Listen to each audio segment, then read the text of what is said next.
Don't be fooled for a second. Donald Trump remains one of the most unpopular politicians in the country, arguably second only to Chuck Schumer. Just because a handful of Senate Democrats showed weakness doesn't mean Trump isn't equally unpopular. He continues to demonstrate this daily through his meltdowns on Truth Social and his declining approval ratings.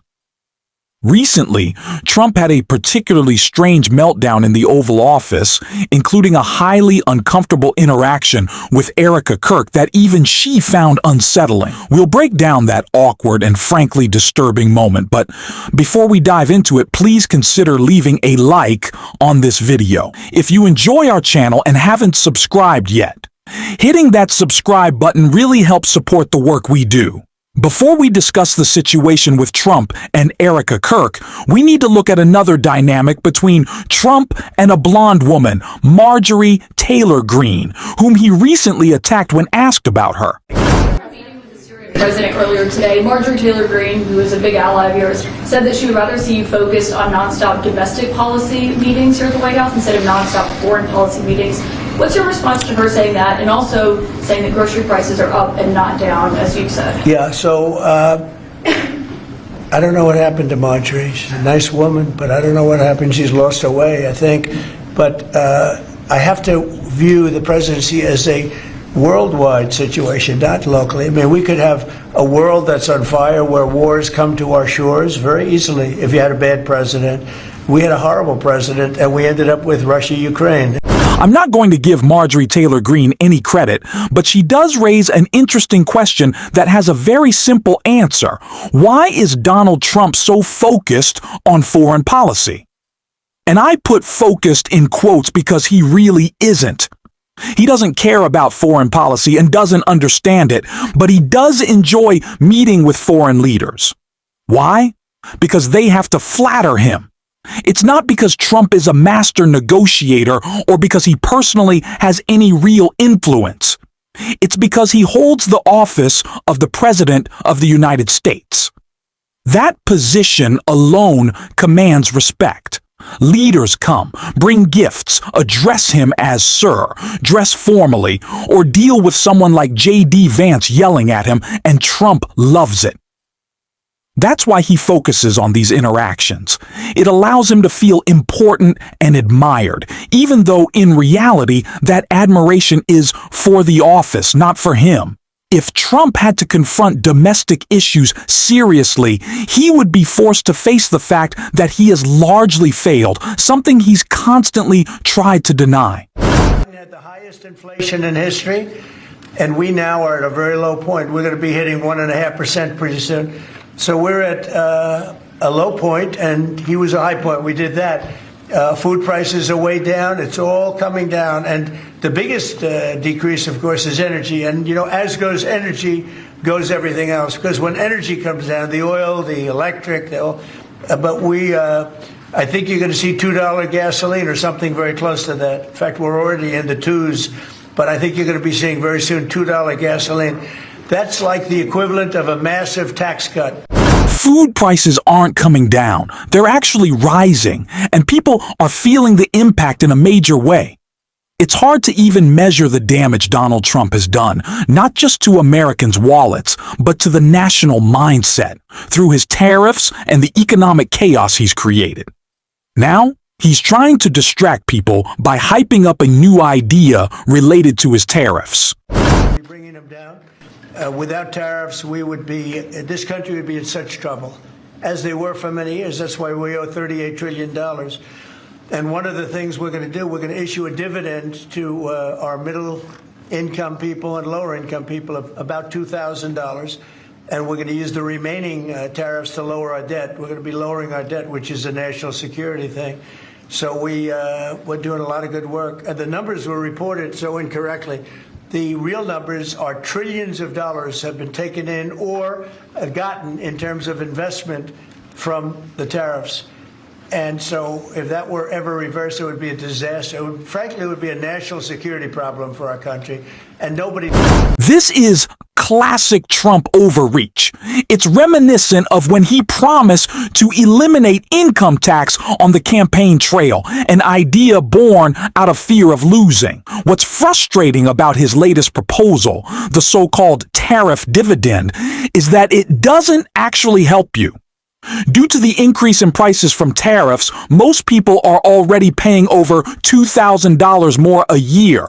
So what Trump is doing is giving you back part of your own money, but not all of it.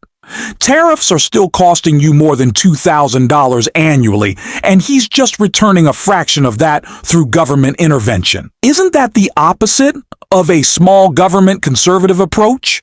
It's absurd.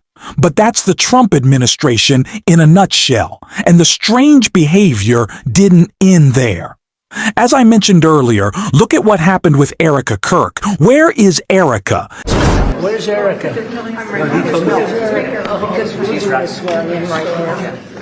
Just so your name is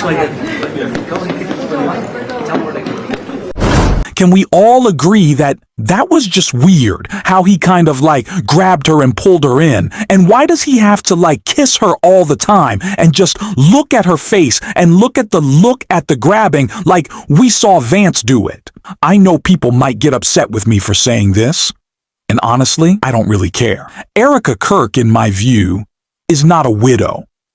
Let's just acknowledge that the situation is unusual and uncomfortable. Anyone would feel uneasy with Donald Trump grabbing at them. But beyond that, Erica Kirk is the CEO of Turning Point USA, which is a far-right organization that promotes racist, bigoted, and Islamophobic ideologies. It was founded by wealthy elites to produce conservative media figures like Charlie Kirk, Benny Johnson, and others who act as mouthpieces for the ruling class. These figures push talking points that protect billionaires, arguing against policies like higher taxes or Medicare for all under the guise of scary socialism. While the same wealthy families, CEOs, oil executives, the Waltons, receive massive subsidies and benefits. The people they attack, including SNAP recipients, aren't lazy. They're affected by the low wages these corporations pay, which forces them to rely on assistance. Meanwhile, those dollars flow back to corporations like Walmart, effectively doubling the profits of billion-dollar companies. This is the kind of work Erica Kirk is engaged in. If she had stepped away from the spotlight to focus on her family or personal matters, I wouldn't have cared. I've never been invested in Erica Kirk or Charlie Kirk, and Trump himself doesn't care about them either. To him, Erica is just a prop, a blonde woman to flaunt or grab. It's uncomfortable, disturbing, and disgusting. But that's the reality of Trump's behavior, which has long gone without accountability. The situation with Erica Kirk highlights both the gross and the unusual aspects of Trump's actions. She has chosen to be in the public eye, grifting and seeking attention, and therefore is not immune to criticism. At the same time, it's impossible to ignore that Trump's behavior, including harassing reporters and his actions toward Erica, reflects a clear cognitive decline which has become increasingly visible over time. This clip makes that more apparent than ever. China was going to hit us with rare earth. Now, everybody says, what does that mean? Magnets.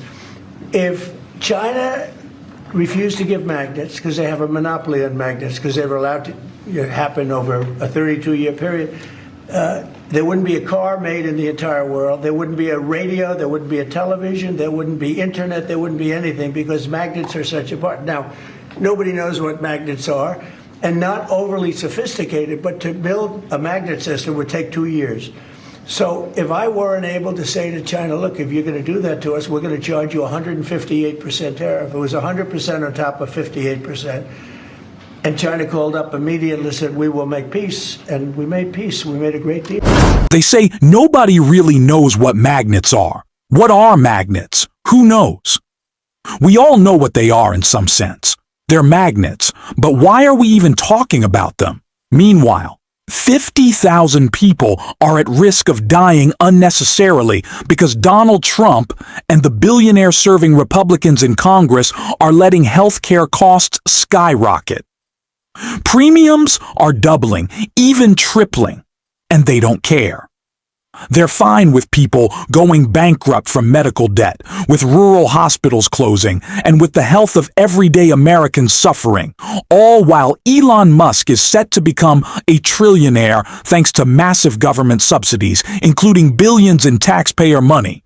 If you care more about someone getting cookies on Snapchat than about that, you're clearly missing how the system works. I'm still in shock over how Democratic senators could watch Trump get booed by tens of thousands of people in Maryland, including many federal workers affected by the shutdown, and then decide to cave to him. It doesn't make sense. Unless you realize that many of these are older senators who aren't running for re-election. They don't care about your future, your children, or your grandchildren. They only care about themselves, and they're corporate-owned. Those corporations are perfectly fine with huge tax breaks while Americans lose their health care. It's still astonishing that they thought we would buy their excuses, that Chuck Schumer could vote no and expect us to fall for it, or that we'd accept their actions quietly in the dead of night on a Sunday. We're not going to stay silent. We'll continue calling them out on this show. If you want to support these efforts, hit the subscribe button and leave a like on this video. If you watch to the end, drop a blue heart in the comments. And until next time, I will see you soon.